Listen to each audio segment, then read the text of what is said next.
Gikatahong replika sa kampila ni Lapu-Lapu nga gikan sa Mosque sa Marawi, giturn over sa usa ka nagpailang chemist ngadto kang Lapu-Lapu City Mayor Junard Ahong Chan. Si Luan Mirondina sa report. Personal nga nakikita kang Lapu-Lapu City Mayor Jonard Ahong Chan si Nineth Gabutina aron i-turn over kining replika sa kampilan nga matud niya gikan sa Mosque sa Marawi ug napalit lang niya gikan sa usa ka individual.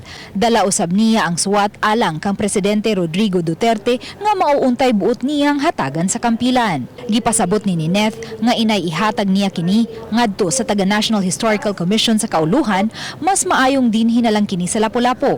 Ilabi na kay naghinangat na ang ika-500 ka tuig nga kasumaran sa paglupig ni Lapu-Lapu sa langyong mananakop nga si Magellan. Kung mabutang sa museum, sa art gallery, makakita sila butang nga glass cage. Kana siya tanan dili magid na basta gid mahimo ra gyud daw bisad ang mga kuan dili gid basta makahimuan. Base sa mga history books, ang kampilan ang gigamit nga hinagiban ni Lapu-Lapu pagpakigbato kang Magellan. Matod ni Nineth, bisan kun usa lang kini ka replika, nahuna-hunaan niya kining mamahimo kining mabutang sa shrine ni Lapu-Lapu kay antique naman usab kini.